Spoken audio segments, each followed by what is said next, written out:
Hello, my dear. Hello. I missed you. I missed you so much. And I missed all of you.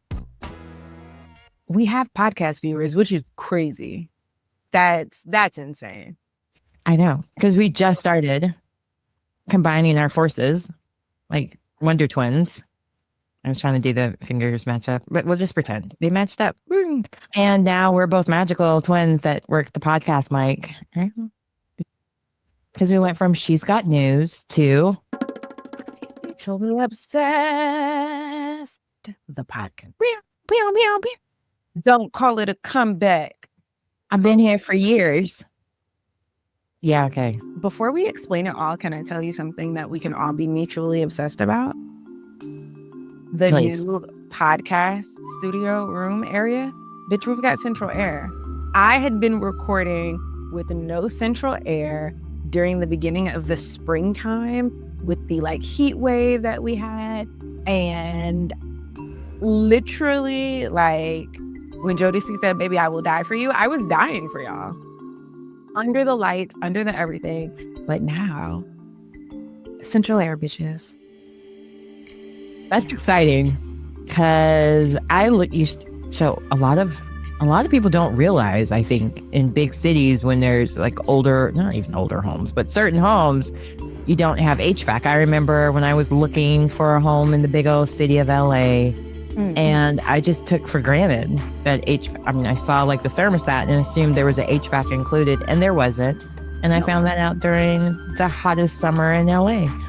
I was wearing my swimsuits as clothing in my apartment because I was sweating so much, and would just lay on my leather couch in hopes that it would feel cool, because how leather can be cold.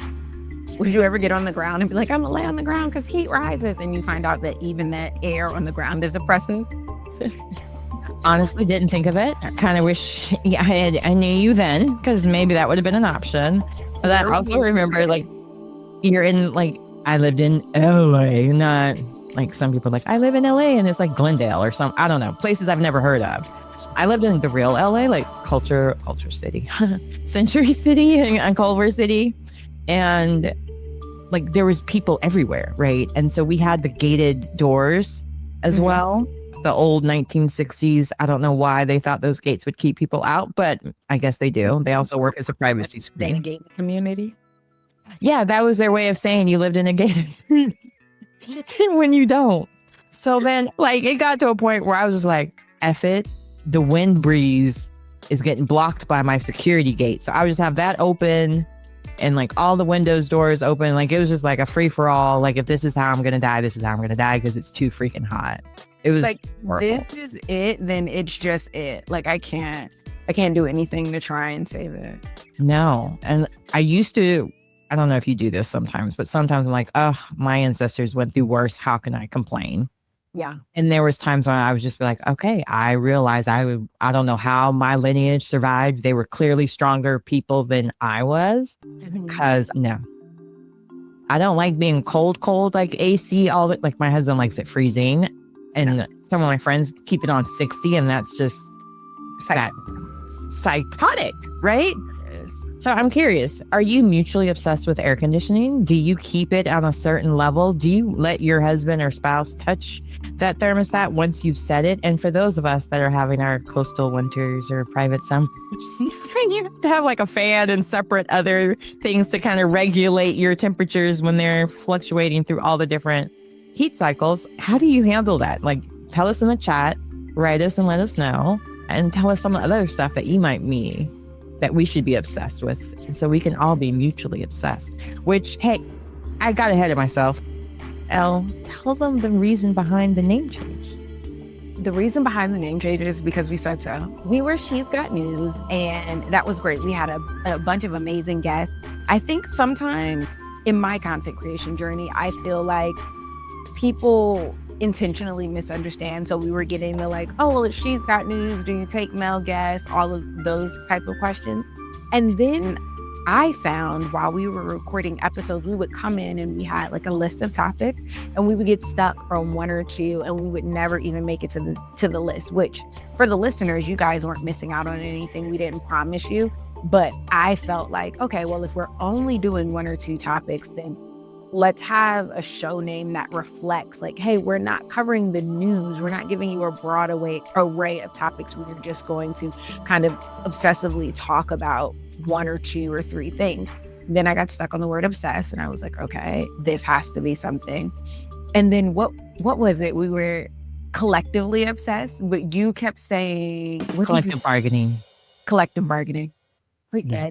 We can't name the show Collectively Obsessed if you keep calling it Collective Bargaining. I'm going to blame it on my union family. And I'm in the union too. I keep forgetting that. But yeah, we talk about collective bargaining all the time because I live in a right to work state and collective bargaining is a big deal here. It's very limited. A lot of like teachers can't really use it to some extent. They can be a member of a union, but not really a union. I don't know. It's very tricky. It's very annoying. And it just means mutually fired. Just means they can collectively fire you easier. But yeah, mutually obsessed, I can say. And mutually obsessed. And then we're all about building community, right? Like I never want to feel like I'm collecting followers, like bargaining chips. You know what I mean? Like, oh yeah, I'm gonna take this and then I'm gonna build my brand. But then I don't leave you with anything. You don't get to take home anything. So we wanted to make sure that we were building community as well. So we already named you. You don't have to name yourself, but you were part of the mob. If there are rabbit holes that you like to fall down, if you get obsessed when you learn one tidbit and then you just have to go and you have to learn every single thing about it, then you are part of the mob. You are mutually obsessed, bitch. That's you, right? We're a group, a gaggle, if you will, of mutually obsessed bitches. That's the mob. If you don't identify with the word bitch, The B is silent. the B is silent. Okay.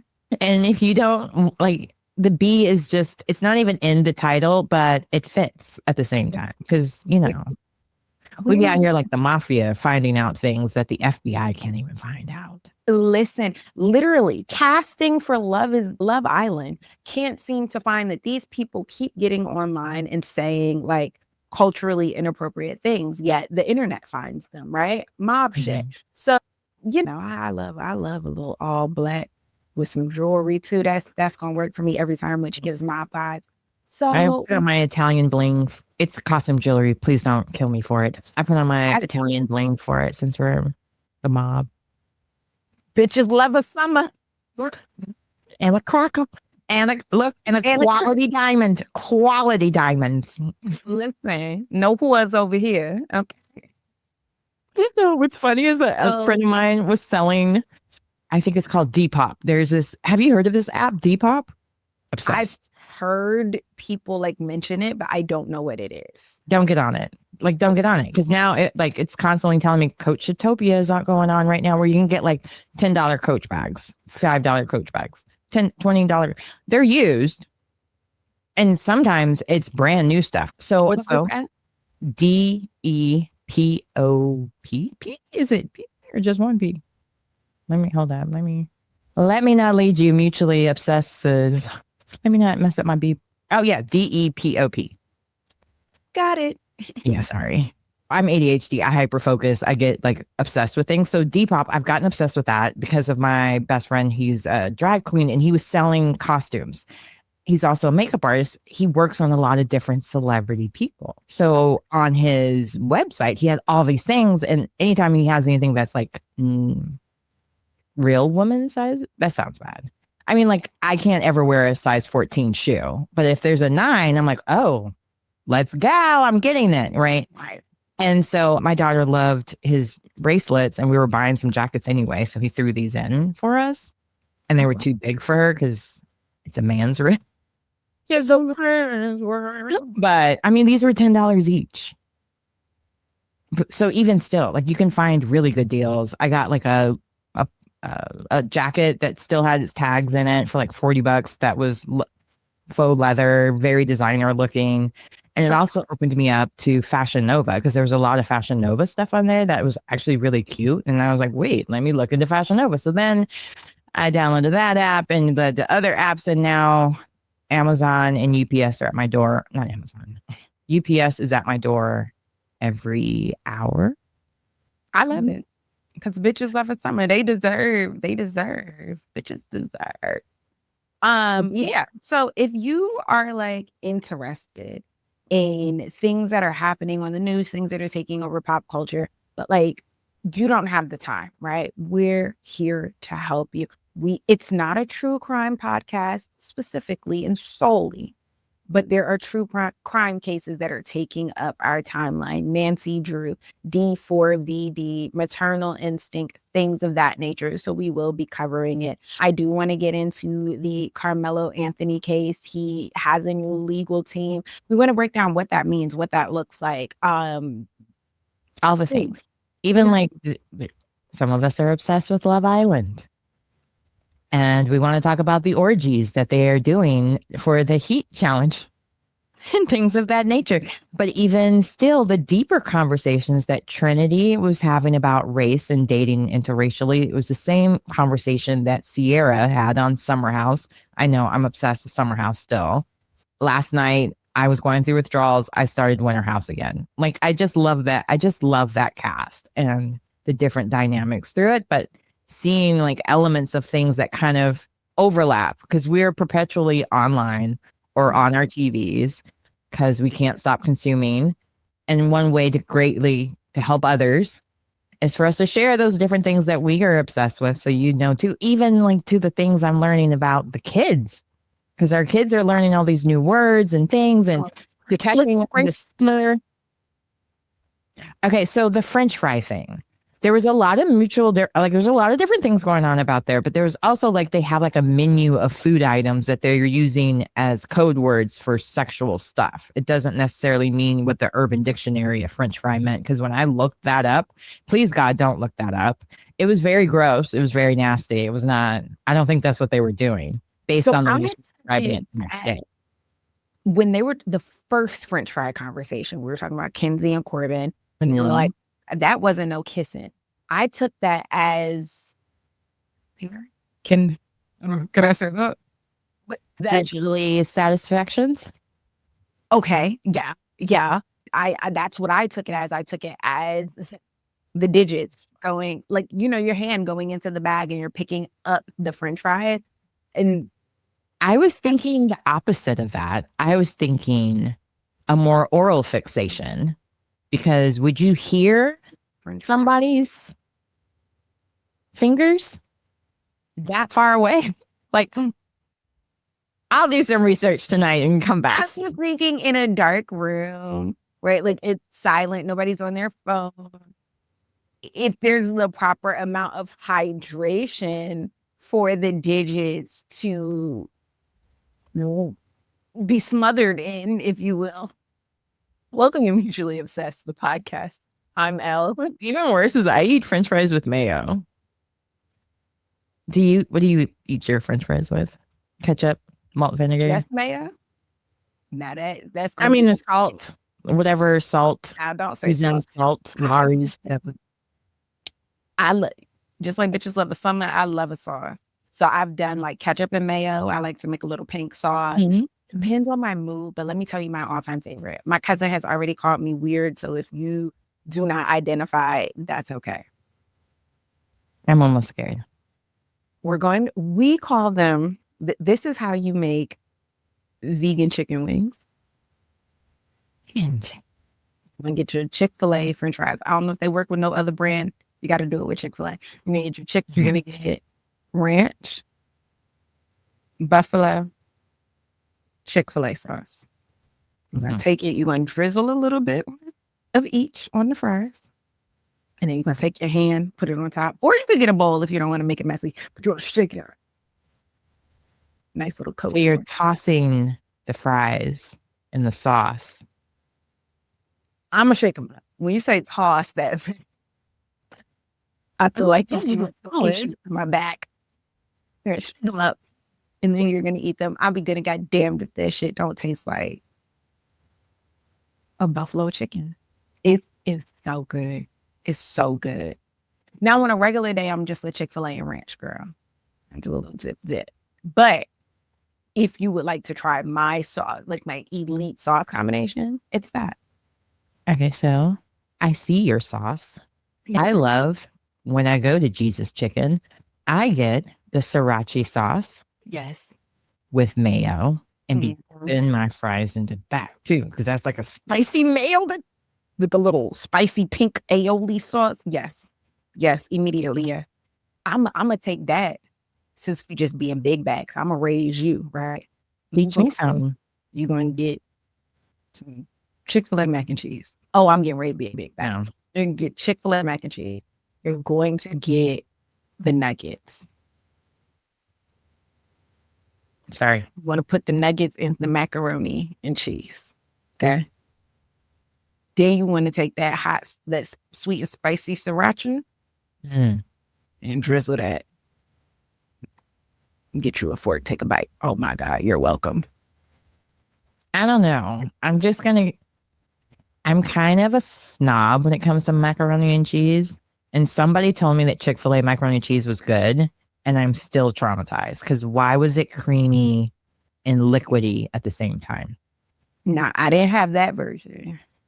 And It was like soup. no, they did it wrong. They did it. I'm not offering, like, if you got Big Mama or Chick-fil-A, you want to go to Big Mama house. You know what I'm saying? I'm not saying bring it to Thanksgiving, period. That's not what I'm saying. It's not like, oh, it's a dupe. Easy Thanksgiving hat. No. However, to be at Chick-fil-A, like to be at Truett, it's good. I'm more so a I'm gonna Truett take your word for girl. it. I'll try it again because that does sound interesting. And I'm notorious for putting Do last y'all time. have the like dwarf houses and the actual Truetts out there in North Carolina? Nope. Don't even know what you're talking about.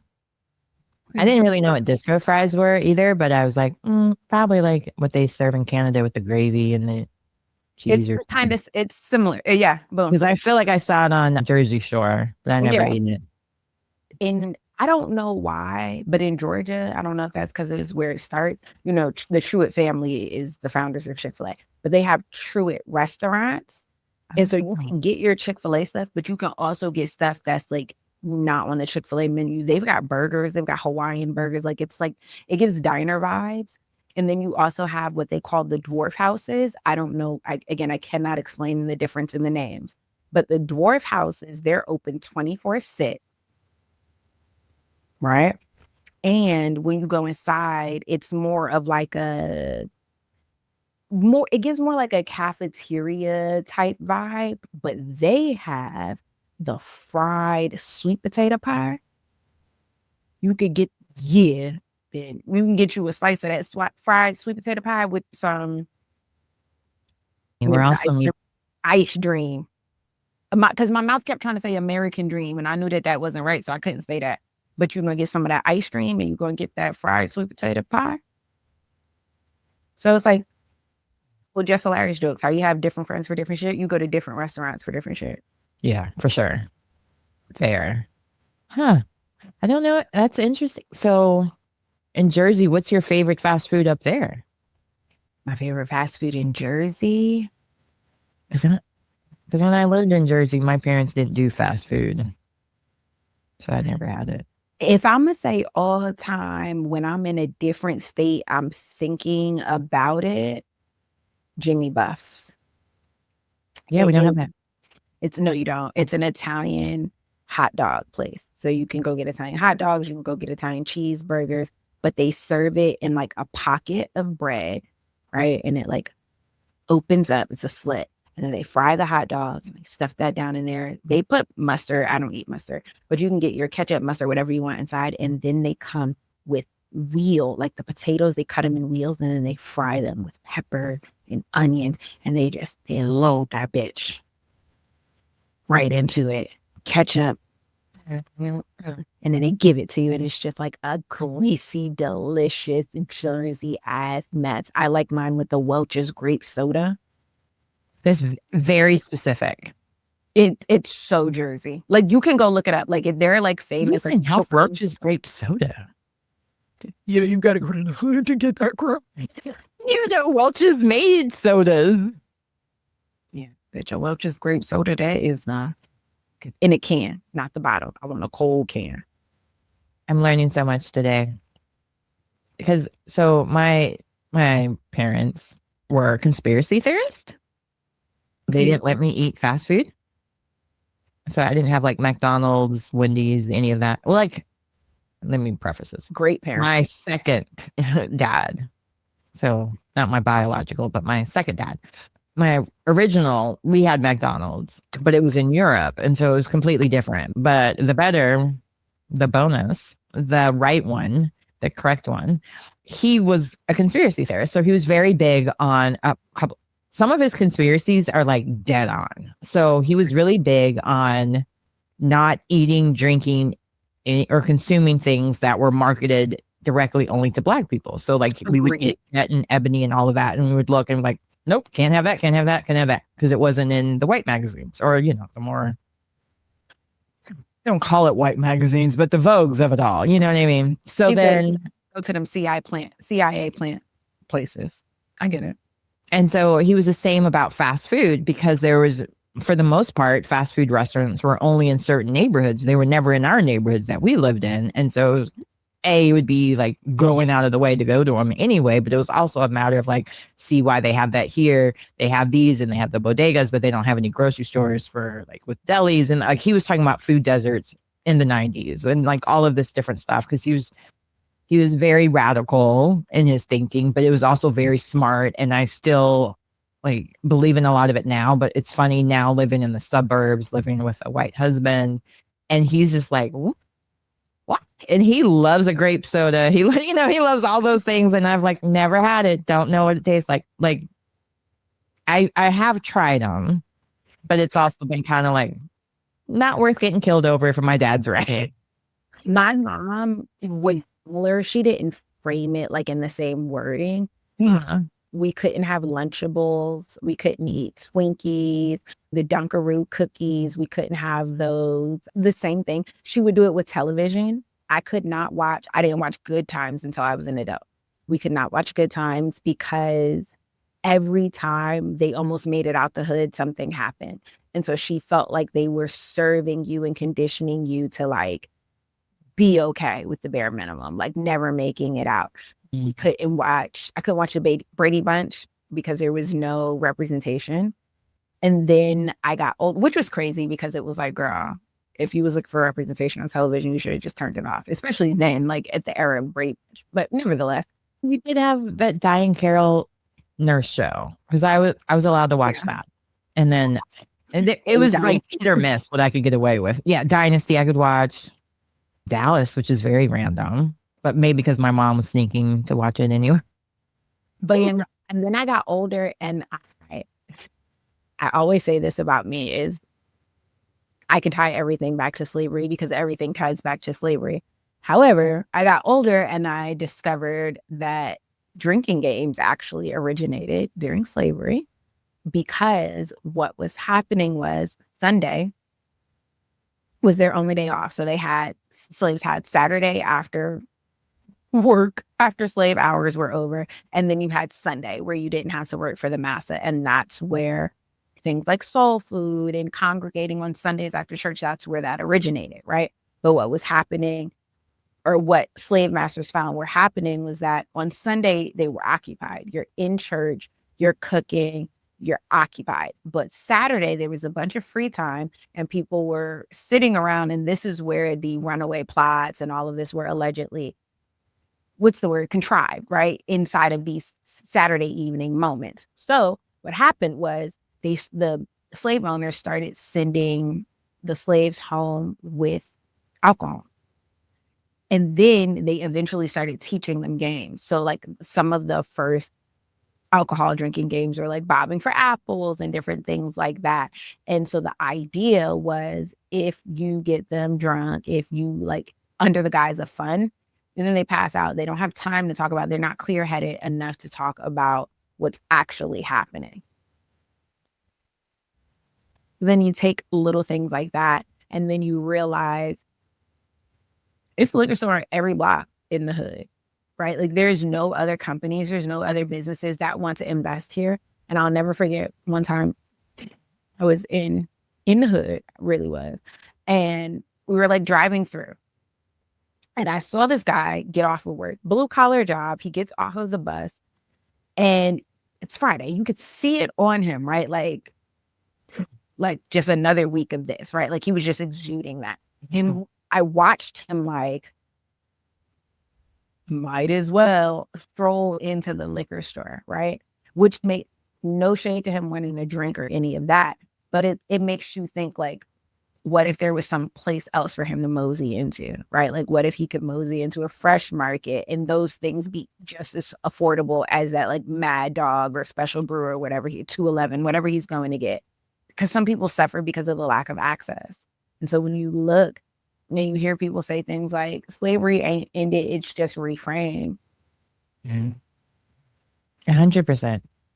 Because I mean, that was, my dad doesn't drink. He didn't drink then. I don't drink. But a lot of that was, for him anyway, was like you said, it slows your mind. You're not able to think. He always wanted to be in control in case something bad were to happen.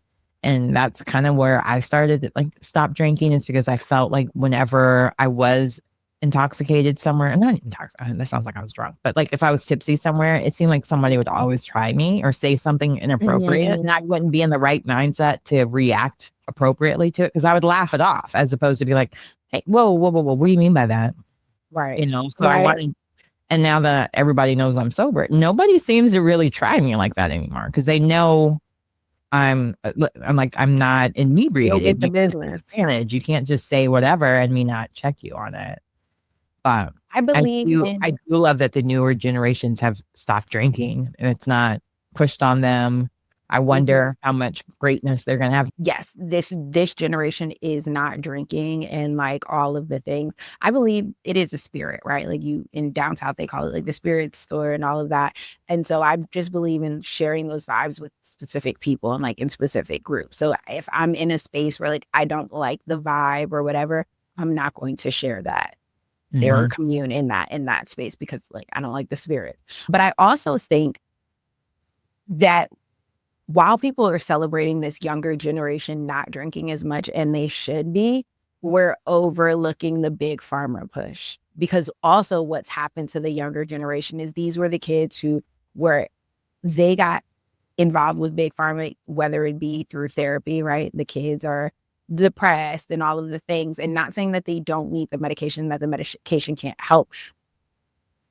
But some people are consuming it in an unregulated space, right? And then you got the teenagers who were sports athletes and got injured, and that's how they were introduced to opioids. So they're not doing that, but they're also doing other things that I do feel like people are kind of grazing over and not taking as serious. I see what you mean, but I think with the alcohol part of it, and maybe even like street drugs, they were self-medicating, maybe for that ADHD, maybe for that depression, maybe, you know, or maybe because they were, unfortunately, maybe they were born addicted to some of those things too, and had to be regulated in other ways. It's a slippery slope with that, because you don't want to not give somebody that needs the medication they need, but there's always going to be people who are going to exploit that. I was just in the scene with like with the Dr. Phil thing. There was a guest that was brought in as an alcoholic, and they purposely left bottles of vodka in his dressing room and left him in there with like 3 bottles of vodka. He drank 1 bottle. They brought him out. They did a breathalyzer on him. They had a whole like visual explaining like at what levels of alcohol, and it was a complete trap. But it made me think about even now with like the Love Island or the Summer House or any of these reality shows where they're being fed drinks, and so kids are seeing those images as well. It's like, ooh, you get really sloppy and you're kissing everybody, you don't really care because you're drinking. Or you're like Kyle, arguing with your wife all the time because you're drinking. Or, you know, you start seeing these visuals of what drinking can do or what vaping can do. I think they're seeing, because we had the commercials of like, oh, I got it from watching you, Dad, or this is your brain on drugs. This is your brain on drugs. You know, it didn't seem like a down thing, but seeing it in real time, like on reality shows, as opposed to like actors pretending to be drunk, I think they're seeing the real life effects this can have, and seeing people get canceled, even if it's temporarily, because of things they did while inebriated, getting kicked off of shows, getting, you know, whatever it may be. But I do think grateful that the younger generations are being more aware, especially the girls, because we haven't been able to leave our drinks alone since the 70s. Thank you, Bill Cosby.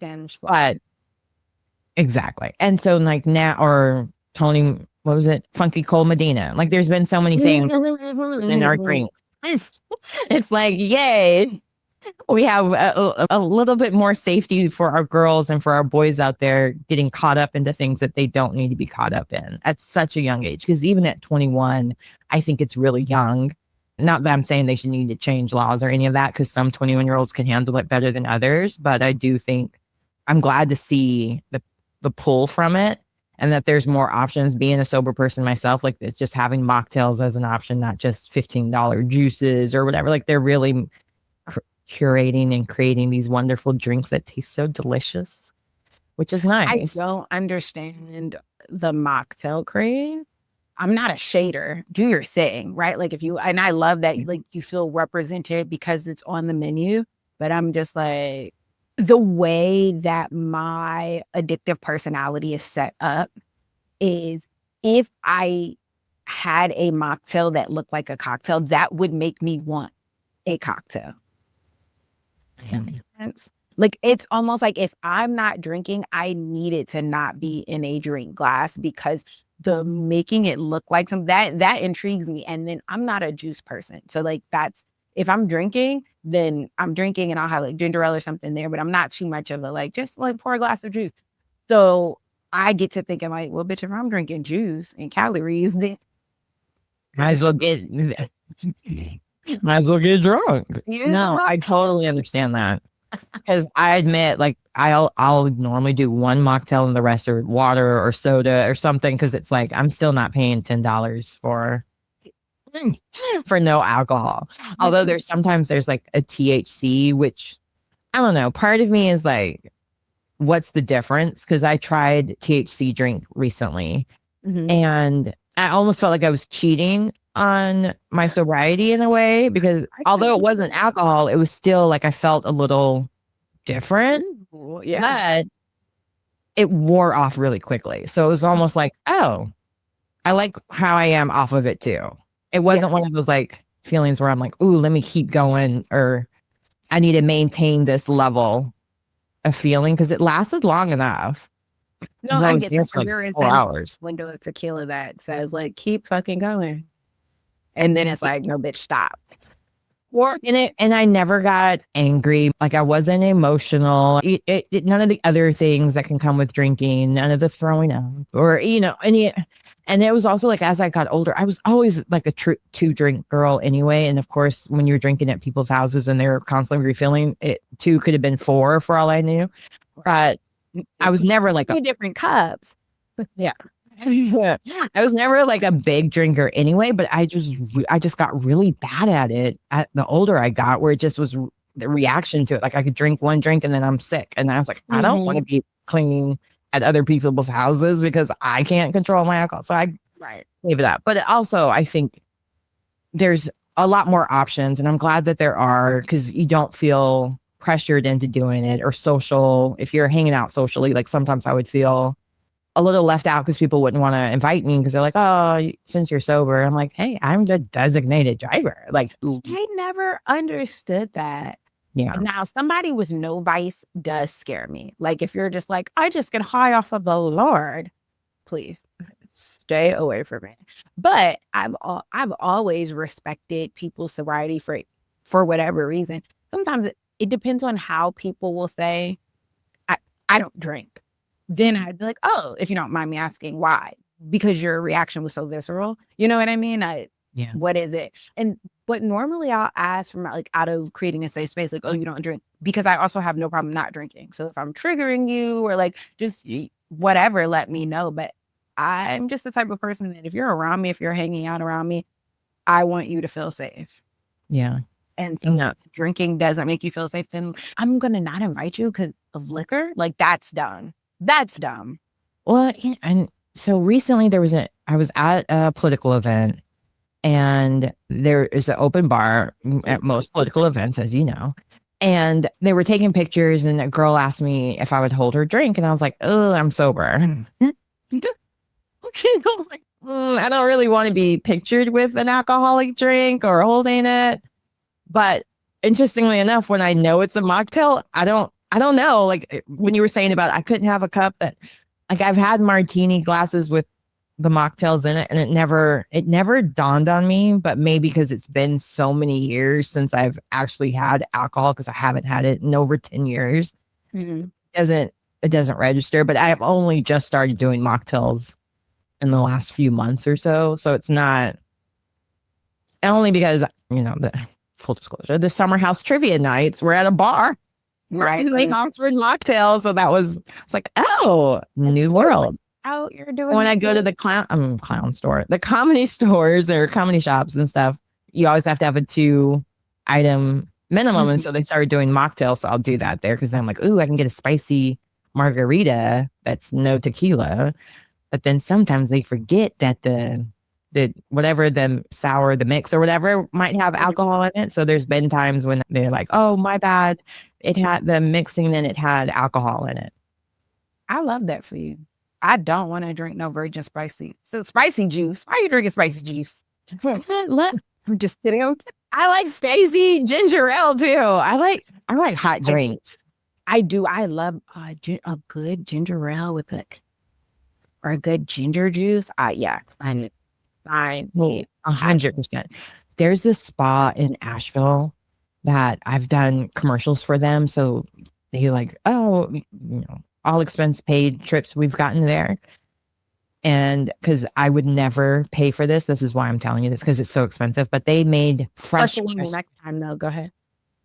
Dude, this has been like 2021 is the last time I worked with them, and they still use the commercials. Hi, Omni Hotel. Thanks. Never. You'll see me there every Christmas on their website. But anyway, they had this ginger pressed juice thing, and it was spicy, but it was orange juice. It was orange juice, carrot juice, and ginger. I craved it every day. If I become a rich person, I am hiring a juicer / chef is my first thing, because I told you off air, I don't cook, I don't clean. So yeah, it was so good. I love a beet ginger carrot apple mint. That's my girl. That is my girl. Sign me up. I feel like I have to find a cold pressed juice place around here, because we used to have one in the grocery store near us, but they switched it with the Trader Joe's and they don't have the juice bar. So I don't know where there's a juice bar. There's smoothie bars, but I do know where there's. Sorry. You just got me thinking. I'm like, what? I'm going to splurge. Look, I think we're going to go on a smoothie diet. Food has not been like mutually obsessed doing it for me lately. Like it's textures and everything. I've been really weird about the food like the last 6 weeks. Even just like cutting it open and like, what if the inside of the onion is bad? That's been messing with me though. I think I want to like smoothie it out for a minute and reset. Yeah. I don't know anything about bad onions, but I don't cook. So here we are. Well, the martinis, one thing that I like about being the martini girl is that like one, like you're good. You can vibe there. You can kind of do that. So I enjoy that. And then at the political events, I'm normally like just one glass of wine. I'll nurse that. I'll play around with it. If it's a political event that's not like, because sometimes the open bars are just red wine, white wine, and water. Like they don't have a thing. But if it's at a place where you can ask for a drink, I have like a certain list of drinks that will kind of open up conversation, especially as a girl. So I like to play those little games as well. What do you mean? It depends. Like it all depends. So if you're at like a really male dominant like type of event, I'll do an old fashioned because the men just don't expect that from you. They're, oh, I bet you want a martini, or oh, she wants a margarita. I'm like, actually, or cosmopolitan. Right. And then because I can speak bourbon and whiskey and all of that, like, sometimes depending on what you have, they'll ask a few questions or things sometimes you know the answer to, but the stupid men are next to you. And for whatever reason, you have to impress them at this networking event. So start the conversation. That's hilarious. Because I didn't know if you had like a trick with the bartender or something where you're like, I'm going to ask for this, but give me this. What for show? What were we just watching with the girl? The morning show. Huh? The morning show. Do you watch that? Yes. But With that's not where I saw. I think it was on Summer. I hate I keep bringing it up. The morning show was the Asian lady that took over, and she had to go meet with the guys, and they wanted her to get drunk. And then she went to the bar, and she was like, "Keep giving them gin, give me water." And then at the end of the meeting, the guy took a sip of her drink because he was like, "How are you not drunk like us?" And he took a sip of the drink, and then he made her humiliate the waitress in order to sign the deal. He poured the water out on the table, and he was like, "You have to make the waitress that you made the deal with lick it up, or else like we're not signing the contract." I don't think I watched that episode. Who I may be behind. Pro woman and all of this, she had to now look at this other woman and be like, "Yeah, look it up," because she had to close the deal for work. Okay, so on this version of it, it was Summer House. Lindsay Hubbard was trying to hide the fact that she was pregnant, so she poured out all the alcohol out of a bottle and poured something else inside of it so they wouldn't be hip to her, and so she was always just pouring from that one bottle into her glass so they wouldn't know she was pregnant. I think it was Lindsay. It could have been Danielle. Anyway, that's where I saw it recently. So I was like, oh, that's genius, because there's times when I don't want people to know, like, it's none of your business. But I felt bad earlier when the girl gave me her drink, whatever. She was so apologetic. She kept like messaging me sorry because she gave me she like just handed, because we're friends. She just knew me, well, you know, political friends, so, but not friendly enough that I was like, hey, by the way, I'm sober. I have to tell everybody all the time so they understand that if you see me with a drink, it's probably a mocktail. Not probably, it's a mocktail. Oh, I'm faking it for the gram. I'm baking it for the gram. So I want to say this. The bottom of the screen shows that you can find us at Mutually Obsessed Pod on Instagram. That is not correct. I do have to take that off. I'm not in my start a new Instagram era. So if you want Mutually Obsessed updates and all of that, you can follow me at Brief by Elle. You can follow Camille at The E-Spot. Mm-hmm. All right. Over on Instagram. And then if you have a story that you feel we should be mutually obsessed about, something that you're mutually obsessed about, and you want to share it with us, a person that you're mutually obsessed about, and you need some advice, you can go over to my website, elmurasaki.com. I'm going to have a mutually obsessed tab, and you can submit your info, story, whatever the case may be there. Camille will be putting one on her website as well. Just give us 2 seconds. If you could just 2 seconds. Maybe by the time you hear this, it'll be ready. But also, everybody just breathe, okay? Yeah. We are the cameramen and the producers and the hosts and the researchers and the. So just 1 second. And yeah. Now you got me focused on your bracelet too. I know. I'm like dangling it. And kiss. Why don't? Oh, I can make you mutually obsessed. I am mutually obsessed. I will subscribe right now on my phone. Mutually subscribe. We will be on Spotify, and it's video or audio, and YouTube video or audio. You can listen or watch. We'll laugh for you. But we're very excited because we're going to have guests as well, and we're going to have different stories, all the documentaries that everybody's talking about, all the threads, all the viral moments. Today was just to kind of just introduce you to the changes so you would be prepared for it to be different and yet the same people. It is. I don't think we figured out how often we are going to put out new episodes, but I do feel like there's so much that we're obsessed about that it's going to be like its own individual episode. So I'm envisioning it, and tell me what you see in my head of you being able to come and just look. You can get to the page and be like, "Ooh, Carmelo Anthony, ooh, maternal instincts, ew." So we'll try to keep it organized and on topic. Mm-hmm. Unlike today's episode where we were talking about a little bit of everything, just to let you know about our personalities and what we're mutually obsessed with without it being a direct. Listen, how are you going to join the mob if you don't know who the top mobsters are? You have to get to know us. Duh. I have to put mobster instead of chaos agent. I do think I fear. But I do like chaos agent, but I do fear you have to be a mobster. I do. I love it. Although I'm the very gentle mobster. I don't do mobster stuff. I can find where the trucks are buried or where the bodies are buried. The internet. shouldn't cross me, you know? That'd be pow pow. Okay. I got people who do that for me, allegedly. Right. I just sign record deals and then create invoices for $9,000 music videos. Wait, what is that line from? So one thing that I'm mutually obsessed about is Clive Davis and the whole music industry and all of that. And the idea is that it was a front for the mob and that he would disguise his books and all of that. So he would do expensive limos and music video shoots, and there would be these payments in the book for these things, but they were really payments to the mob.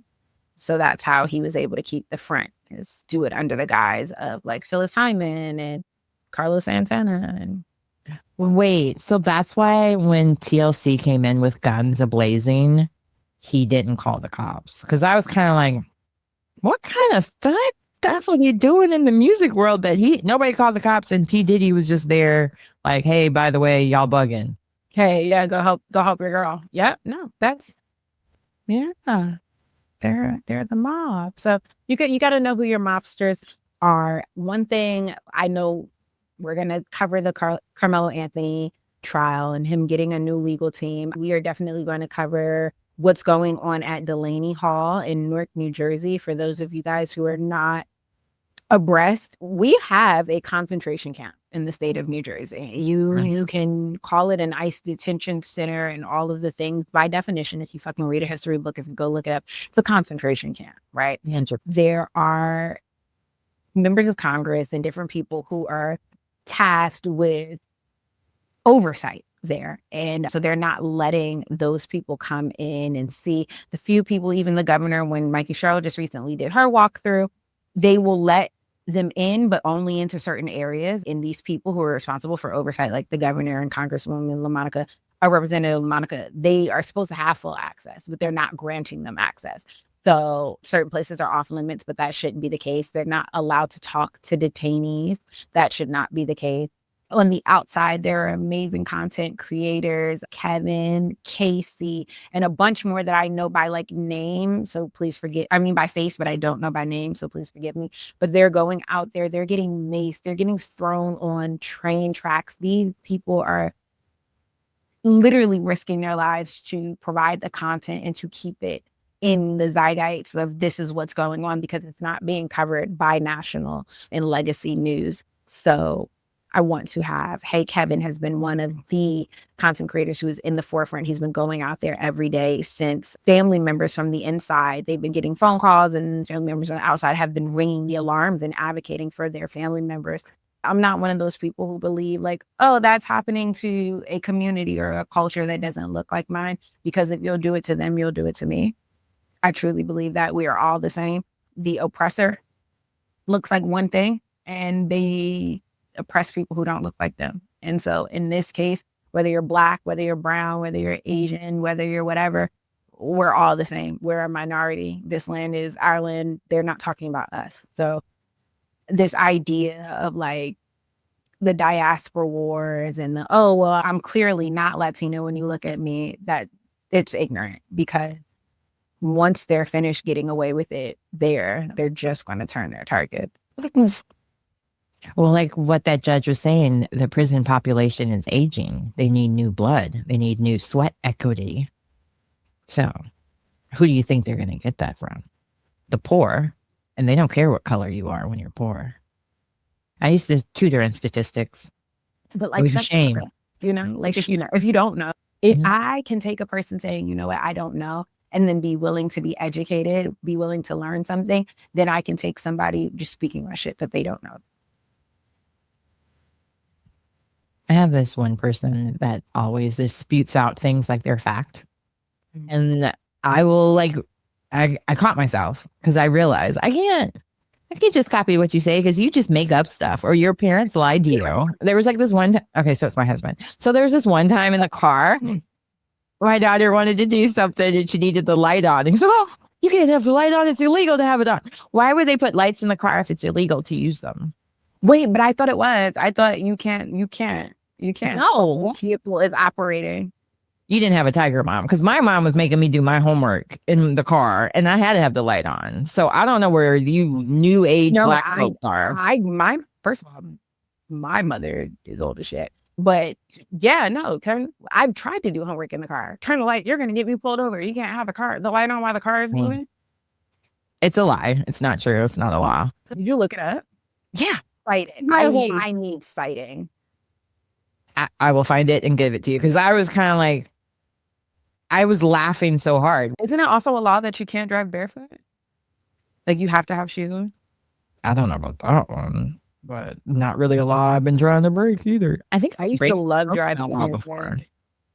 Like, especially like in Georgia, especially if I had like flip flops on, I'd take that bad boy off.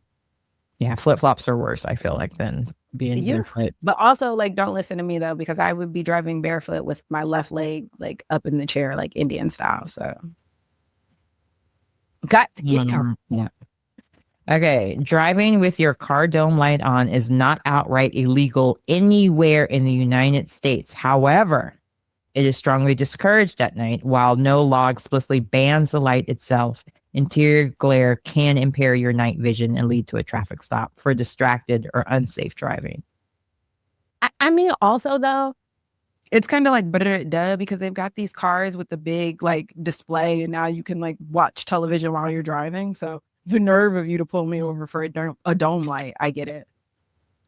I do. I mean, but there were some kids recently in my town that were trespassing, and they kicked them out of the mall. Well, it's a strip mall. They kicked them out because they looked like the people and the group of people that were fighting, but weren't. Like they said, we just got there 10 minutes ago, whatever. And this police officer was so rude and mean and evil, and just like, it's the summer of crazy. Please be with your kids wherever you can. I understand they're teenagers. They don't want your old butt around them, but just let them know that these cops are on one. ICE is on one. Cops are on one. Like, this is the one summer that you may not want your kids out like you normally do. I'm always so happy when children want to go out places, but now I'm kind of like, yeah, I'll be there. I'll be at the same location while you're there. Right. I'm not going to be like hovering behind you, but I will be in the building. I'm in New Jersey. Livingston Mall, which is in Essex County, New Jersey, is now a dead mall. All the stores are gone. The only thing that's left is the Barnes and Noble. It was Macy's and Barnes and Noble. Popeyes, Macy's, Barnes and Noble. Those are the three places left. Popeyes left, then Macy's left, and Barnes and Noble is in the process of relocating.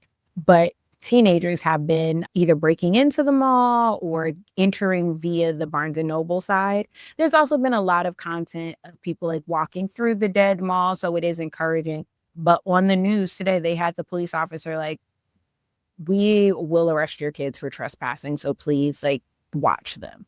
Which on one hand, it's like, okay, I get it.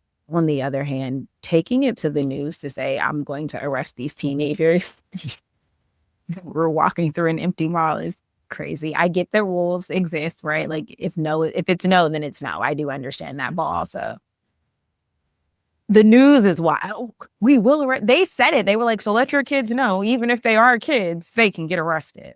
Yeah. Thanks. Stop movies where kids are breaking into trespassing and finding Transformers, and maybe they would stop trying to break into them.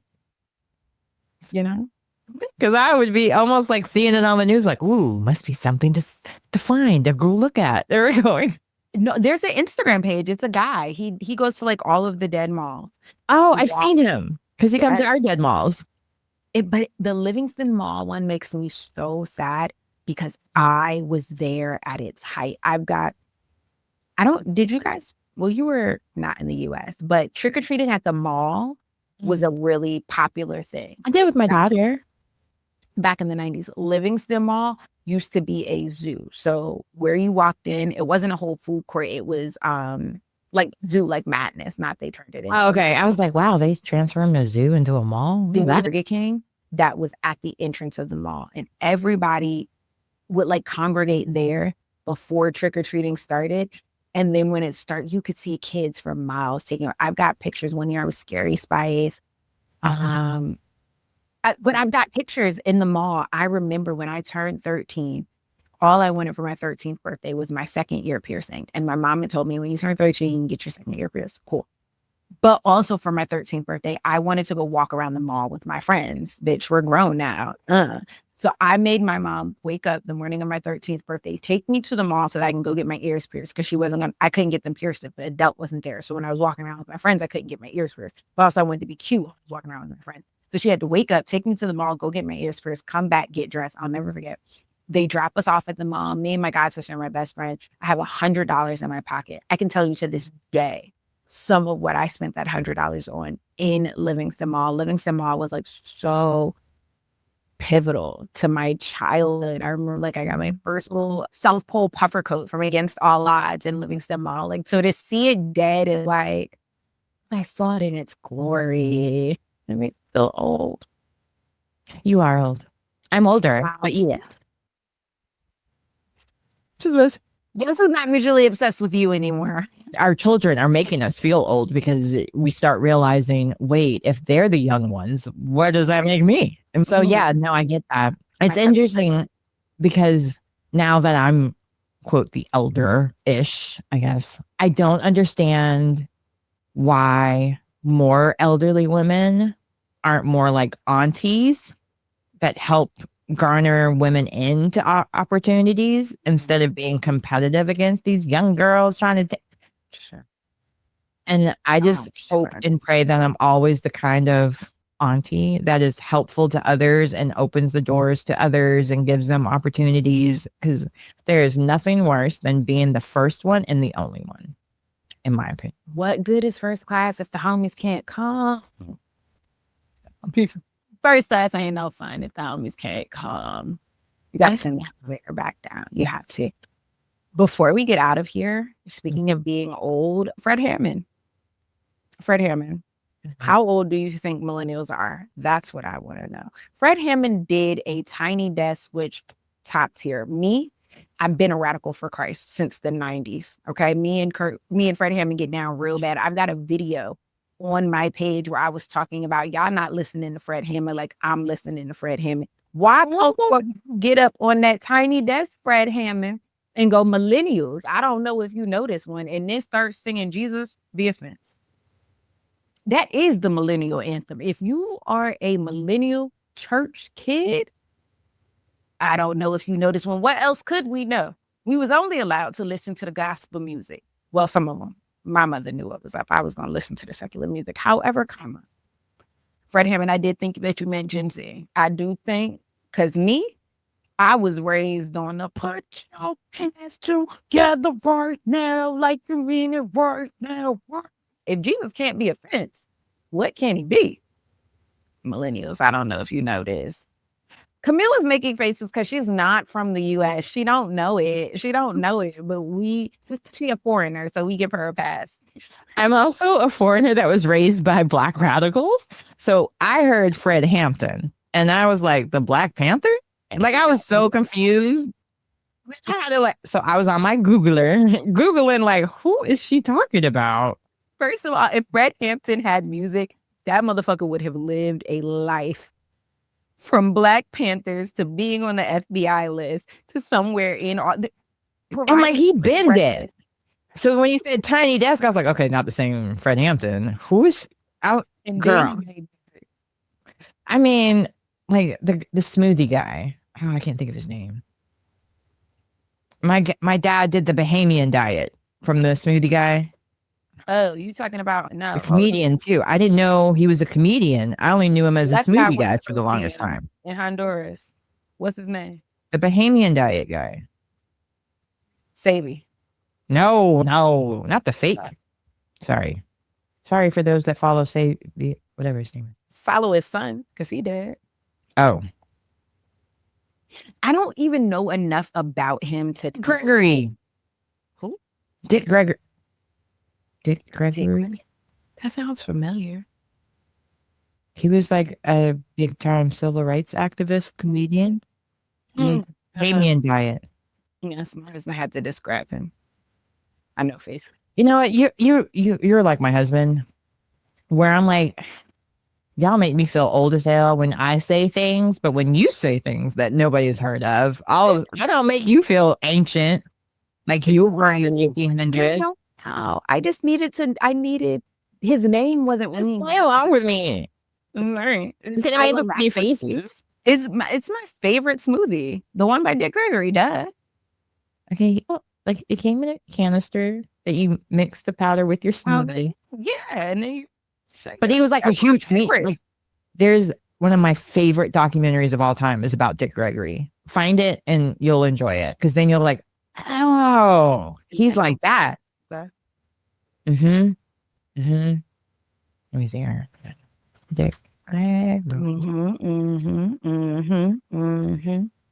Yeah. He's Bahamian. That's why it's called the Bahamian diet. Yeah. You learn something. The one and only Dick Gregory is on Hulu, allegedly. It came out in 2021. It's so good. This man. Oh. Wait, so I'm reading from the bottom up, right? And it's the quick facts. So it's his height, and it's his siblings, his children, and his spouse, right? I didn't get to his birthday or his death date yet, right? And so I see married 1959 to 2017.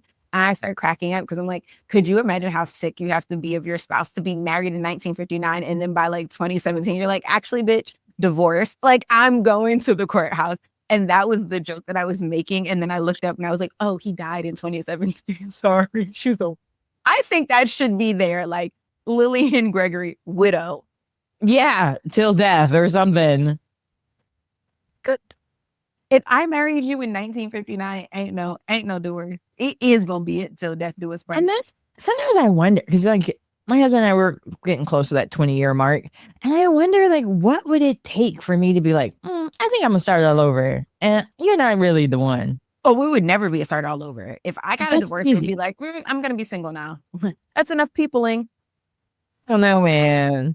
Life out here in these streets are hard because I jokingly say like I would never date again, but now I'm kind of like, not that I have any interest of ever dating anyone else ever again, because man, that was exhausting. I had to do that again. Love Island issue is that I don't, because watching them people kiss. Who'd you say? I'm marrying gay men. I'm a date gay their men. Marriage. Yep, that's it. I want a gay deep undercover gay husband. That's what I want. I want one that maybe plays preacher, I don't care what he does as his job. You want a DL? I want a DL gay husband. Mm-hmm. Oh, I don't want enough form marriage. I need like really. We both know, like he knows, I know. But you know, I want us to be like Christian at home, no sex, just friendship, no kissing, none of that. I already did that. I already married the love of my life. You're just for companionship and to fix things, and I fixed you. Hello, you were here to carry them bags, pick it up, the heavy stuff, fix that tire. And as old as I am now, it's like in case I fall, you can pick me up. That's all I need you for. We don't even have to live in the same house. This is what I'm saying. Thank you. I'm trying to told you, because if there was a second marriage on my resume, first of all, check my temperature. Check it. Yeah. Check it. However, if after you checked it and I was like, no, I'm cool, girl, I will sign the papers and I'm married, that man, this is MASH. I've already married for love. So now we on to money. That's it. If I'm doing a second marriage, bitch, Ted Turner, rich. Yeah. Money. You got to have it. I don't want it. My only fear about billionaire is those uber riches is that they're into kinky, weird stuff, and I'm not really into that. So it would be like whatever the tax. What was her name? Pam? No, the lady that in Texas. Oh, you like my body?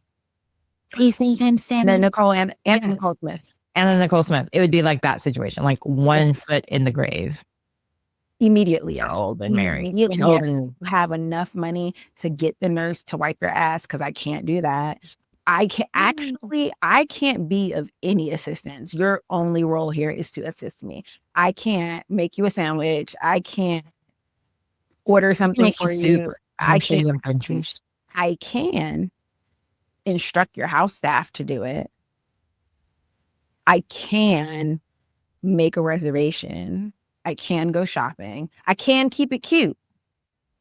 And wait, and I can help you get this guy as your As my like, even he's shaking his head in the video. He's like, "No, I don't want her, girl." Like, no. Who is that? Why does it keep changing? Now he looks like DJ Envy. wait. This is two brothers that own a retirement home and aging facility for the elderly. Like, this is a real facility. I was like, no. I went to their website and everything because I was like obsessed. Where is it at? Can we just tour it? It's in Arizona. I want to do a field trip. Right. This episode is sponsored for you by Omni Hotel. They don't know it yet, but yeah, and Royal Destiny. Yeah, that's it. Those are our sponsors. So we want to thank Matt Damon. He was here, but we ran out of time. Now, you know, he would not be on their show with two Black women. No, that's how Jimmy Kimmel signs off on all his episodes. He could they be trolling each other? Okay. I don't watch him either. Sorry. But yeah. So there's that. The commercials keep coming up on my Instagram, I guess because of my age. They're like, honey, you need to start looking at places to live. You need to be here. Since you're almost dead. Here. No. I don't know how I got that. But needless to say, I saw it like at 3:00 in the morning and I sent it to myself so I wouldn't forget to send it to you. But I didn't want to send it to you at 3:00 in the morning because that's exactly what my critique was going to be. Our next episode that we will be filming, we will be talking about maternal instinct. We will have the content creator from the TikTok page Crying to Talk. She has been in communication with Reagan's family. Reagan is the young lady that Taylor Parker killed. She performed an at-home C-section against Reagan's will. Cut behind the uterus, pulled the baby out. Reagan ended up passing away, and the baby did not make it as well. Reagan's husband, Homer, has since remarried. Reagan's daughter is her stepdaughter, and there's some murky things going on there. Wade, Taylor's ex-fiance, has also been on live admitting to the fact that he knows himself that Reagan tried to kill him, and yet he still stayed down to the very last minute. The man was a gold digger, but we will be talking to Crime to Talk. She will be walking us through all of the new information that she has, and we will be taking an in-depth look at this Taylor Parker case, remembering that Taylor Parker is one of 6 women on death row in the state of Texas, and she's actually the youngest female on death row. We won't be talking about this in this episode, but I do want to mention that Mackenzie Sharilla's appeal has been denied. The court in Texas said that we are not interested in hearing anything that you have to say. Wait, Mackenzie Sharilla, that was in Ohio. So, okay. Yeah, I closed Taylor Parker, youngest person on death row, and then I immediately moved over to the fact that Mackenzie Sharilla's appeal has been denied. The state of Texas, and the judge, the court there said, we don't want to hear it. So shout out to Ohio. Oh. You confuse me when you're saying Texas and Ohio. Taylor Parker is in Texas, youngest woman on death row over there, one of 6. Right. Mackenzie Sharilla is a lifer in Ohio for the killing of Davion and Dominique. Over there, she was eligible for appeal. They filed the paperwork, and the courts in Ohio said, no, thank you. We don't even want to hear your case. You don't even have to come and then let us deny it. We don't even want to hear it. So yeah. It wasn't me. You were switching the names. Oh, I mixed them up. Sorry. Yeah, I was like, wait, I thought she was in Ohio. And then you said Texas. So that's why I was like getting confused. But yeah, now I know it. Sorry, and you clarified it for anybody that was listening and might have missed. Ping. But that's okay. You heard me misspeak. Yeah. Even so. Well, the most important thing is I'm mutually obsessed with you. And this has been so much fun. And I love how you just dropped all of that information so quickly and so deftly that it was like, whoa. Definitely be tuning in to the next episode to hear all of those bombshells entering the podcast. Okay. All right. Well, the partner, though, the most important thing is I'm mutually obsessed with you. And this has been so much fun. And I love how you just dropped all of that information so quickly and so deftly that it was like, whoa. Definitely be tuning in to the next episode to hear all of those Get it? The dum-dum. Wait, my husband just like really figured out what Casa Amor was last night. We were watching that episode. So he was like, so did they do all of that relationship building with those people over there to just go to a brand new house with new? And I was like, yes, yes. And this is why everybody was so upset that these people were over here acting like married couples because we haven't even made it to Casa, bitch. So he's like, mind blown. Yeah. No, was it? I realize this episode's going very long, but wasn't it like sad seeing how Trinity and Bryce, how they were both like learning for each other?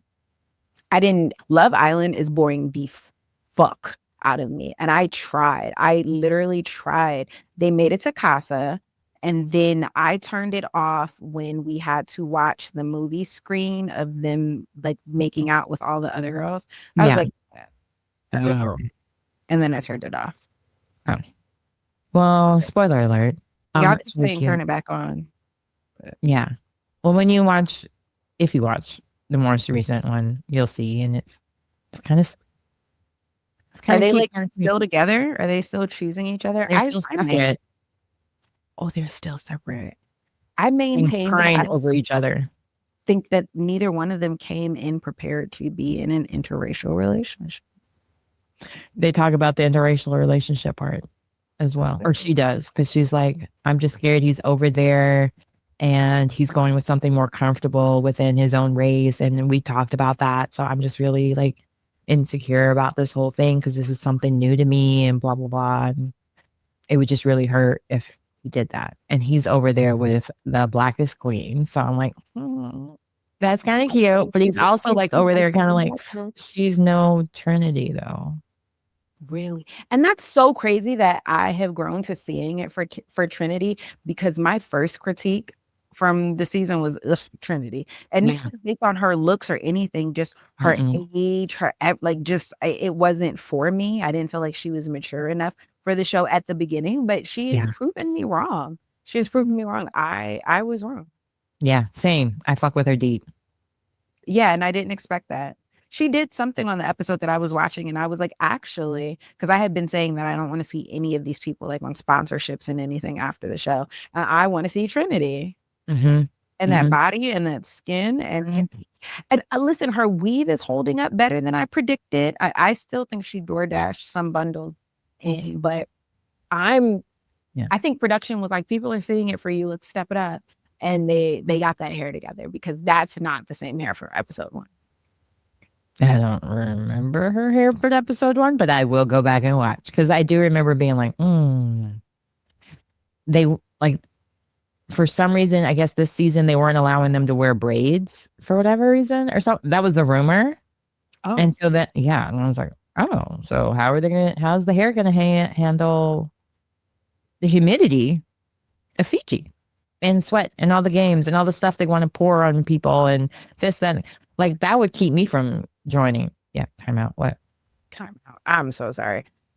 As I'm sitting here filming, CNN is on mute. The breaking news headline is Epstein files fallout. Gates admits Epstein tried to pressure him into using his personal information. He says that he may have been around the victims, but he did not witness any crimes. This is the same dude who was like, oh, I didn't want for him to tell my wife I was cheating on him. So I was just meeting him because of that. But the liar. Kid. So you was around kids. You talking about you was around kids, but you didn't witness no crimes. What the fuck did you think there was a gangle of kids for? Everybody that has a PC, I'm looking at you double. I don't know. I mean, I feel like the PC people need to get the same dirty looks the Cybertruck people get now.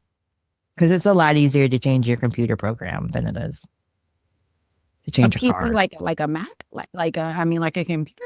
Yeah, personal computer, the ones that are made by Microsoft. Isn't he Microsoft? Gates? Yeah. Yeah. I just wanted to make sure, like, I didn't understand what you were saying. I wanted to. Oh, sorry. Yeah. So you're saying, like, okay, got you. I'm back. Maybe. I now realize how much Microsoft. Yeah, because then I don't have to use Teams anymore. Yes. We should all boycott Microsoft. Although I think that would interfere with my daughter's PlayStation. Gates may have been around victims, but did not witness crimes. You being around them motherfuckers is the crime, Bill. Hello. Where were the parents of these kids while you're on an island to have affairs away from your wife? They were all Jeffrey's kids. Where did you think these children, where do you think the children on the island came from, Bill? You think he was tutoring them? The fuck? Was there for volleyball practice? What the fuck did you think was going on? If not something criminal. I'm glad they're taking them down because he should be arrested now. Because that's the other part. Like if you don't stick up for children, who do you stick up for? If you stick up for the babies now, at some point, we got to draw the line somewhere. You got to say, sticking up for the. Because, I think I told you this already. Like I was abused as a kid by a teacher in 2nd grade.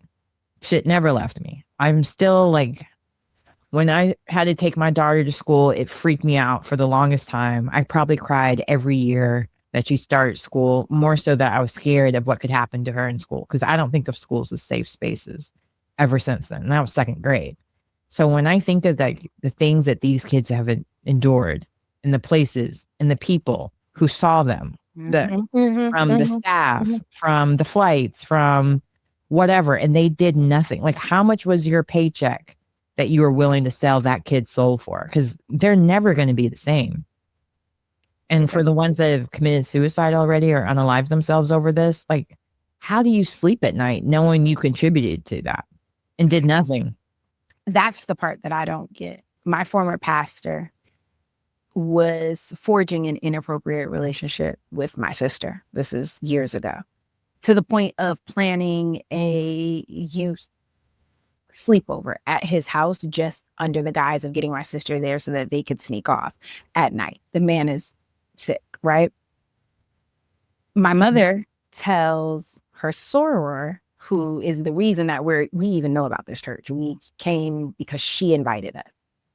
And she's also like she's got a position at the church, right? Mother of the church type shit. So my mother calls her and says, hey, this is what I found. These text messages, all of this is what my daughter is confirming to me. And her soror's response was, not again. What do you mean, not again? What do you mean, not again? Right? So that's what my mom says. And she proceeds to tell her, so the church that we were at was such and such south. They had another location in a different state. I'm being vague on purpose for the listeners. So we were at the such and such south location. Apparently at the original church, the north location, there were rumors and accusations about the pastor messing with children then. Okay. That's part of the reason allegedly that the South Church exists. The second I'm told as to what her response was, I'm pissed. I'm pissed. My mom has 3 daughters. You invite your friend who has 3 daughters to a church where you already know there are allegations, and never at any point do you make your soror aware. You give her all of the information so that she can make an informed decision. You never do that, right? Hold on. You never do that. And then after everything happens and the pastor ends up being set down and he's punished to the extent, I never even went back. I don't know, whatever, but he's reprimanded to the extent. Years later, this soror, who also is a counselor and counsels women who are abused, she still hangs out with them. She's still posting pictures at their birthday parties and all of these things. So my mom tells me, oh, such and such is coming over if you want to stop by and see her. I said, no, I don't want to stop by and see her. I'm actually disappointed that you would even still be speaking to her. Mm-hmm. Behavior like this is why women don't come forward. Mm-hmm. My sister came forward about something that was wildly inappropriate. And one of the people that she came forward to was still on Facebook posting pictures, going to these people's events. This is the type of behavior that makes women feel like, well, why would I even say anything? Nothing is going to change. She's perpetuating it. And you were helping her to perpetuate it by letting this woman into your house. Were you being recruited? Were your daughters being set up? What was actually fucking going on? My mother, a grown woman, is like, I never even looked at it that way. What were y'all looking at? We've got one job, to protect these kids that did not ask to be here. In most cases, there's extenuating circumstances, but in most cases, women, you laid down, you willingly made a baby. You got on it sans a condom, you had a good time, you chose to bring a baby here. prior to abortion laws and all of that, there was always a choice. You chose to bring that baby here. Why would you make that decision and then not make sure that that baby is safe to the best of your ability? Boggles my mind. Because in my situation, my father, the original one anyway, he was the chief of police when this happened to me. And you already know what he said. Yeah. Pretend it never happened. Your own daughter. When you told me that story, I wanted to. Now having my own kids, I'm like, he's not allowed. There's no contact with you, dude. I don't want you around my child.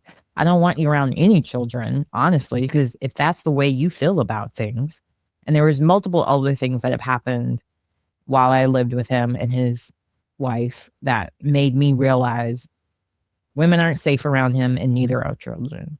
And it's scary because even before his adoption proceedings, I made a point of telling the social worker everything. Mm-hmm. Let him adopt. So the system isn't really there to protect children or women. Because even in my situations, when I did finally go to the police about things, it was a joke. It was no law order SVU situation. It was a joke. No, it's not. I mean, please, like, thank God the stories aren't my own, but I know so many stories where women weren't protected by the system. I know of so many stories where women said something, whether that be in a medical sense, whether that be with men to the police. I know at so many times where women have advocated, women spoke up and nothing, right? Like they were just left to their own devices, whether that be safety, whether that be health. But then we do these performative, like this is the same world where corporate and the powers that be will push Mother's Day to us. But these same corporations don't value women outside of the month of May through their practices, right? Because everything isn't fixing the justice system. Sometimes changes, or right. Sometimes changes come from, listen, that system is fucked up, but here at our company, we provide all return clothes to the women's shelter in our, I'm making things up on the fly, but that's help, right? People being there, that's advocacy. And if that became the normal, then maybe people would have time to point their focuses on the actual criminal system, right? But there is no, you tell women, oh, you see it online all the time. The ticket situation, I should have just left. And we're a person. Yeah. If you're married to the police, or if you're married to somebody more powerful that has access to everything, where do you go that you won't get hurt?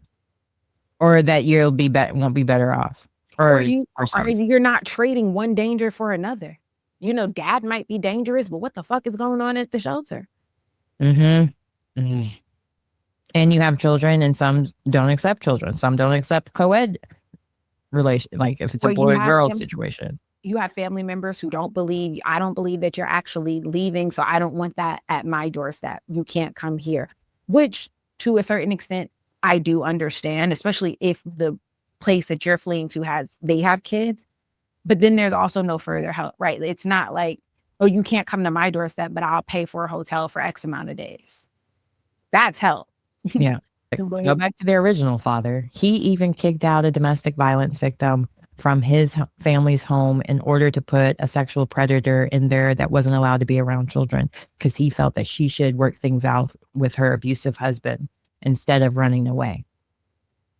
So when I say I am no contact with this man, I am no contact with this man, because you would literally put women's lives in danger and children for the sake of another man who was a criminal. He was exchanging drugs for sexual favors from inmates, and he was a prison guard or something, while his pregnant wife was at home, and he worked at a male prison. I'll let that sink in for a moment. But that's the person you're protecting over a wife who's running from a bad situation. But all of it, like, again, I just feel like none of the systems and the cultures that we participate in leave room for the victims. I was trying to find like a good way to say that, right? But there's a comedian that I follow, She has no contact with her mother. She posts about this on Instagram all the time. She's no contact with her mother and then by proxy, her family. Because when she was 9 years old, her mom's boyfriend, who was also a minister at the church, intentionally walked in on her in the bathroom. Nothing happened. She thinks that that's in part to how she reacted in that moment, but the intention was there, and immediately communicated to mom. And then immediately that kid was not protected. Cut to years later, she posts something online about like, it's not just, I'm paraphrasing, but it's like, it's not just people in the music industry, but it's also people who sit in the pulpit as well, or something like to that. Her mom sees that and immediately assumes that she's talking about the other guy. And she proceeds to like bombard her with text messages. You told me nothing happened. I like putting the onus back on her daughter. It went so left that she was like, you know what, actually, I'm done. I'm not talking to you anymore. Because of even how unsafe you still are as a person in this scenario, right? Like, I'm not 9 years old, but you still aren't communicating as if that was an issue. Your boyfriend intentionally walked in on your daughter in the bathroom. Be like, your communication still isn't safe. I'm done. And then family started, you should, and that's your mom, and you only get one. And I say that to say, even when it's not a domestic situation, children will say, these are the ways in which a parent hurt me. And they're very valid reasons, and they're very disgusting things. And people will still say to the kid, the victim, but you only get one mom. You only get one dad. One day your dad's going to die. That motherfucker was going to die when he was treating me bad. If you wanted him to consider his mortality and who would be around in his end days, the onus still belongs to him. What's crazy is, so my uncle, his daughter passed away very abruptly at a young age, like in her 20s. She was in the Air Force, and we don't know what happened to her, but she died in a training. God bless. Look, who knows? But it's the Air Force, so maybe not as bad as the Marines, but it's still like, oh, a woman in the Air Force. Who knows what happened, especially considering the quality of men that my dad associated with. His brother would always tell him, hey, you need to make things right with your daughter, because we had a relationship. And then when my uncle passed away very abruptly, it made me realize that in that time, before my uncle passed away, and even like the months, like at his funeral and all of that, my father didn't talk to me. We didn't communicate. And after all of that, he started trying to communicate with me, and it was just like, no. He was sending me emails telling me how I'm going to go to hell, how my family's going to go to hell. You need to repent. How to make me talk to you. Right? That's always a great way. Like, it's gonna make me say, you know what? I did miss you. That's the part. Like, oh my God, you're so concerned about my soul that you're trying to get a relationship with me. I'm like, I love when people love me like that. And you're going to church on a website out of Texas that sounds culty. Sure, man, I'm right there with you. And so I just wrote him back, like, because everybody was like, if you just write him and tell him that you forgive him and that you're no longer interested, he'll let it go. So I wrote just that. I forgive you. And we're moving on. Because when I was younger as a kid, when I needed him, he wasn't ever there. So it's just like, even still, like, whether you're in my life or out my life, it'd be the same almost. So might as well just make it on my chance, on my playing field, so to speak. But it did give me a lot of anxiety, a lot of different, like, feeling like I get a lot of rejection and feeling like in my feelings about things a lot deeper, because my own father is not good enough to be in a relationship with me. So I hear when people say that kind of stuff, oh, maybe that would absolve that, but it would cause other problems. The guy is a psychopath. He's a sociopath. He's going to do something to hurt me or someone in my family, whether physically or mentally, because that's just the way he rolls. He can't even help it, because he had a brain tumor. They removed it. They put him on a bunch of steroids. He's always in road rage mode, give or take. So why would, like, he's not even the man I grew up with. Which wasn't a great one. Like, he wasn't great. So it's like, I'm not missing anything. My mom luckily remarried to a wonderful father who I can always count on, who I can always relate to, who would never put me in dangerous scenarios, because even when we would work in dangerous locations, he always had a security guard on me, or he always had protection on me that I didn't even realize I was had. Because there's been times I have slept on New York City streets while they were filming because I was bored and nobody killed me or I was taken home. And I didn't realize how lucky I was, because there's been times I've slept places out of boredom and they're like, girl, what are you doing? You can't sleep there. I'm like, I'm tired. It's safe. It's fine. That's definitely that merit. I do. This is a sharp left turn. I picked yes, please. I was gonna look something up that you said. Quote it. TMZ, because I did a segment over there yesterday. TMZ just sent me a message. This is breaking news. Nobody in my house even knows this. Hi, Elle. We're going to use your interview from yesterday for our other TMZ on TV. Are you comfortable sharing your full name so we can properly credit you?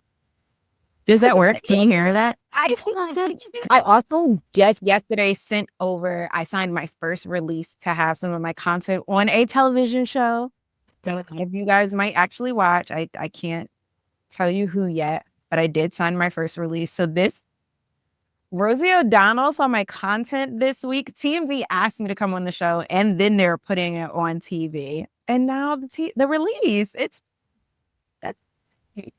old news. Sorry, I wanted to hear you. Yeah. The man just walked in, so I told him he missed the breaking news. We can do it again. Just kidding. I know you guys know about it. A 2-hour episode is disgusting. We won't put you guys through this again unless you want us to. I'm not mad at it, because there's times when the story requires that. And you can always come back. It's like a series. You can watch all of it at one time, or you can watch it once a week, or you can save them up for 8 in a row. Tell Ben where to find you, what you got going on. CamilleCower.com. Please find me there. All the late breaking news, not as exciting as TMZ, but they will be over there. I am the new board member for the local Miss America pageant. So I'll be working with them this year, which I'm very excited about, because normally I just judge the pageant. So now I'll be on the executive board. Stacey, you didn't even tell me that. No, that's fire. Oh, cool.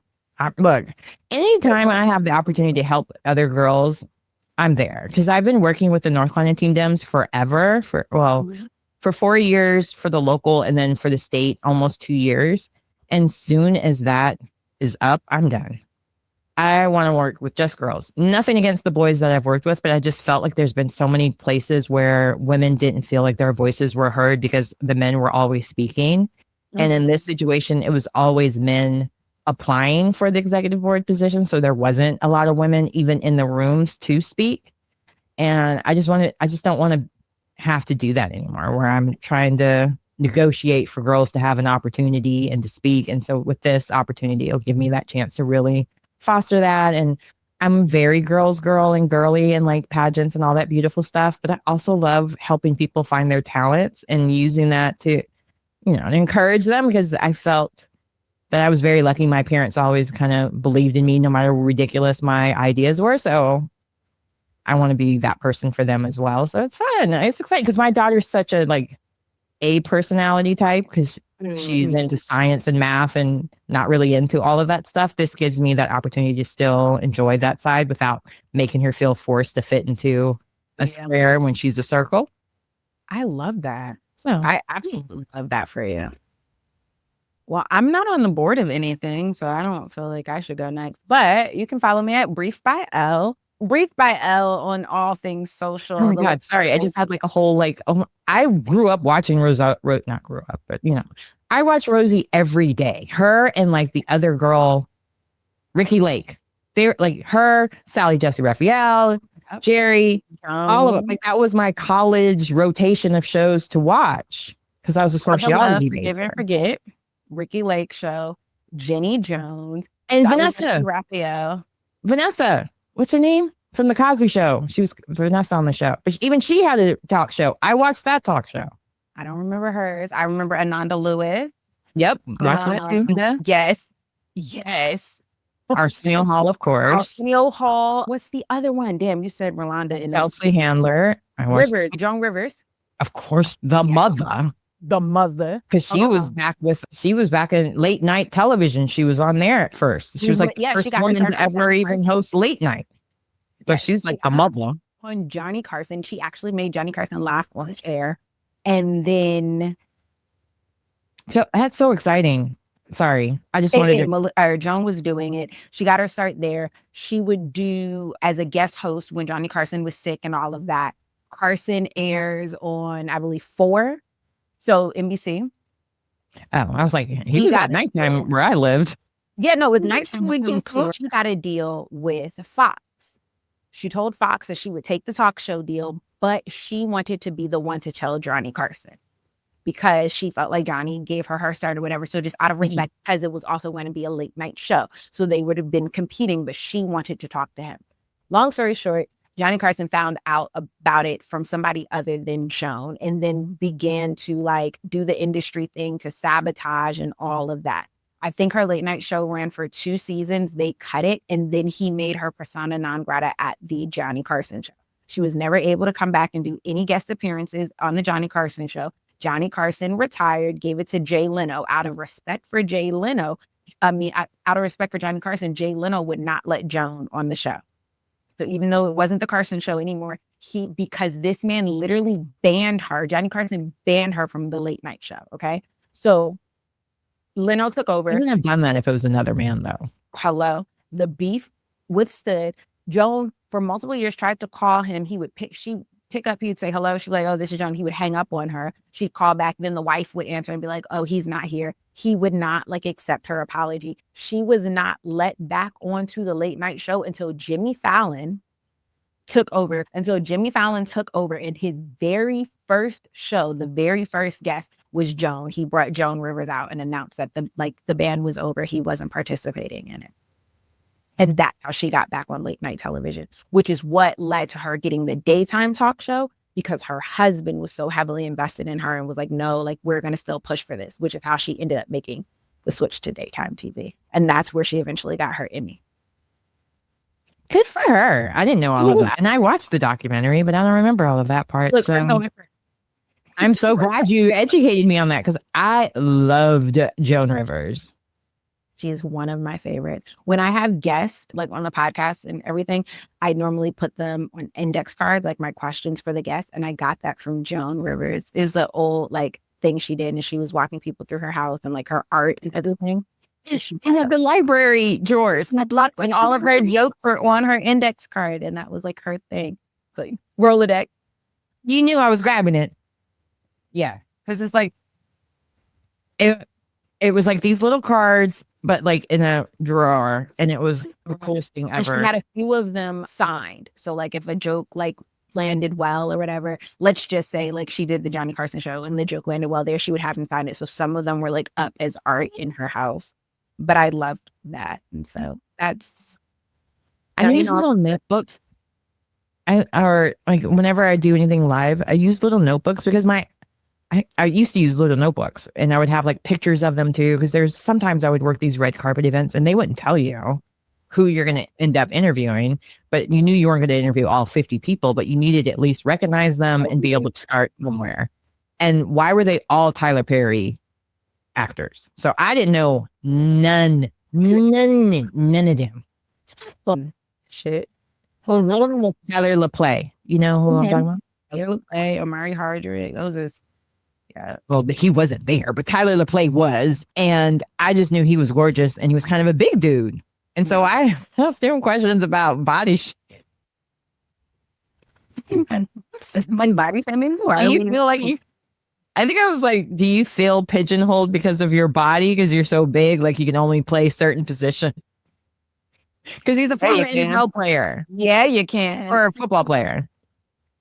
And he's big, like big. No, compared to all the actors I've met that are like stick skinny or short, he was tall and like girthy. I don't know. Like, and I was sweating my weave out the entire time I was asking him that, because I was like, oh my God, I can't believe I asked him about his body.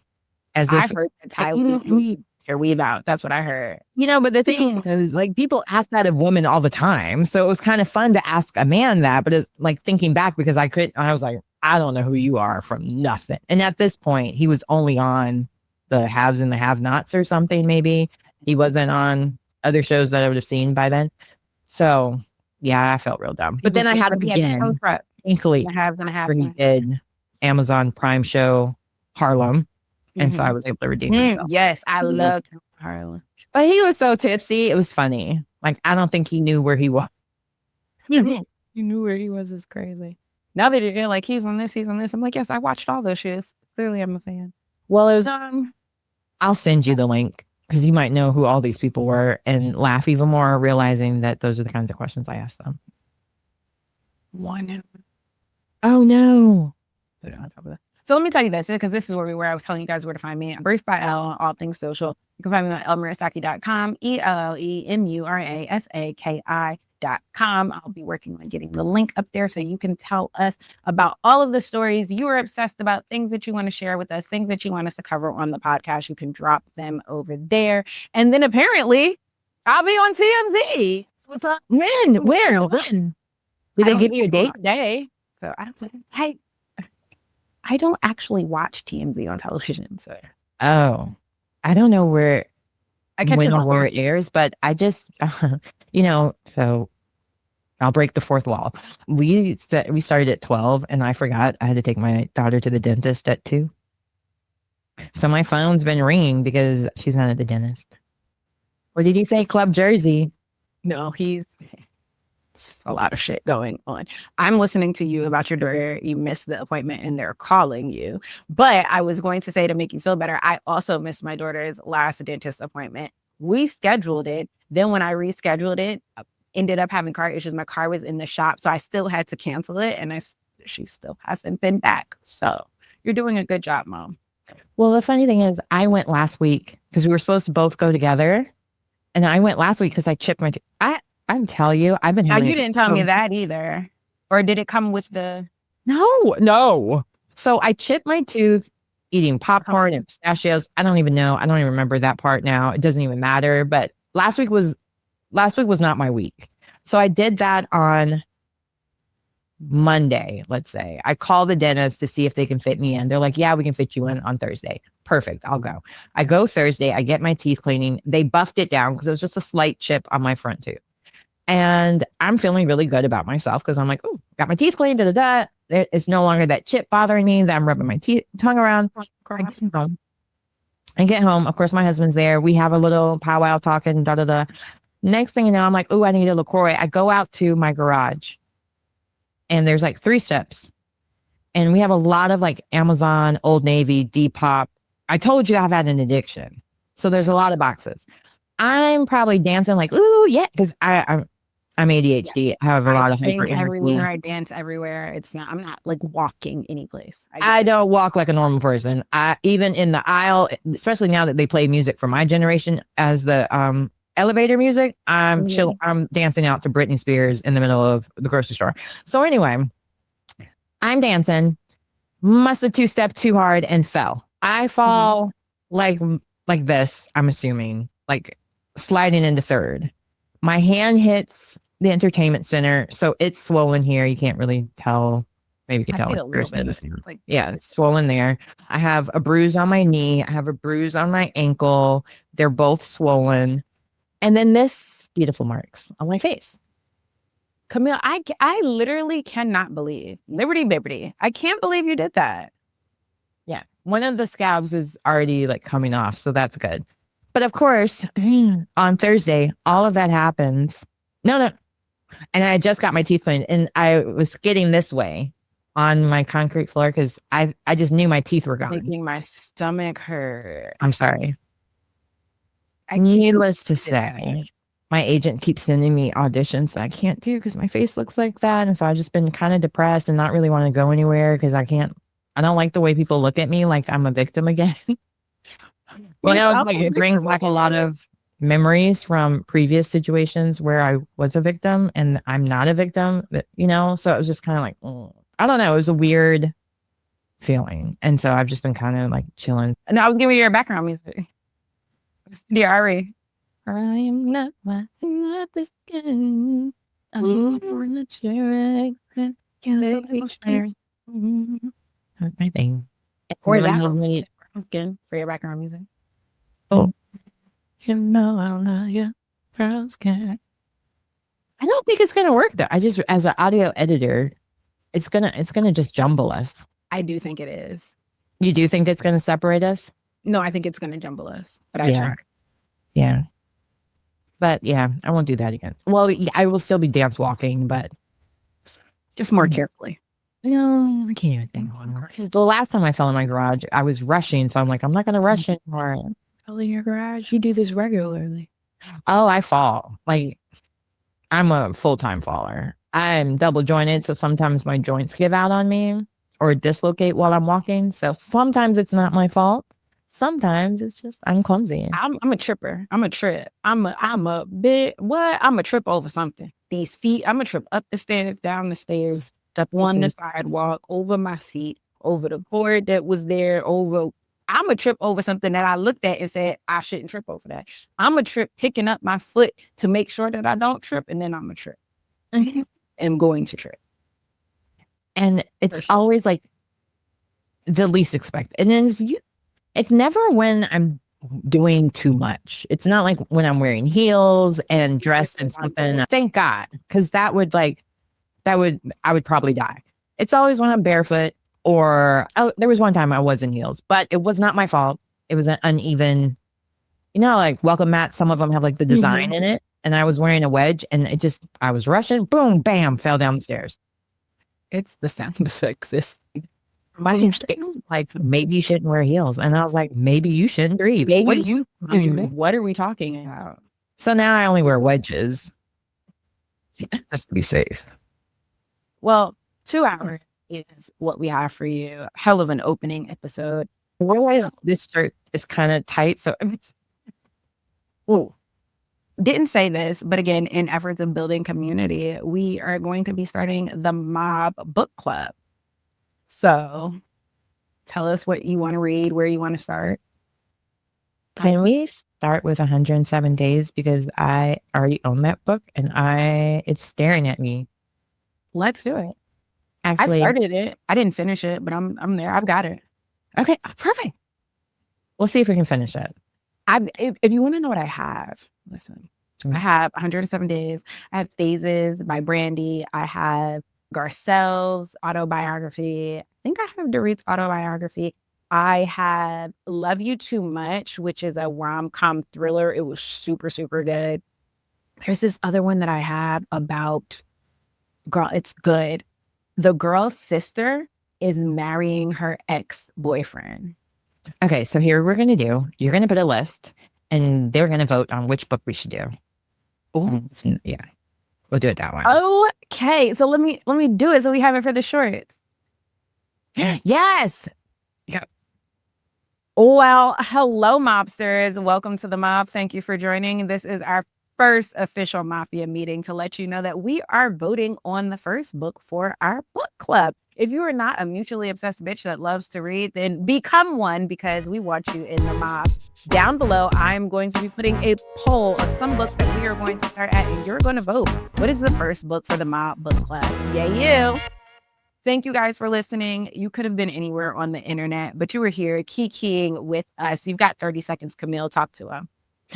Thank you so much for hanging out with us. We love you so much. Please stay in touch with us. Please follow us. Please tell your friends about us because it ain't no fun unless your friends have some too. That was kind of the moral of the story today. Either because we're down with OPP. The wrong name. You're sharing Bash with me as far as like please. His other wives will hear and they'll get jealous. She's probably somewhere scratching like Bash is being shared with who? The other wives get really, really territorial. You guys, until next time, bye. Be a good person. It's free.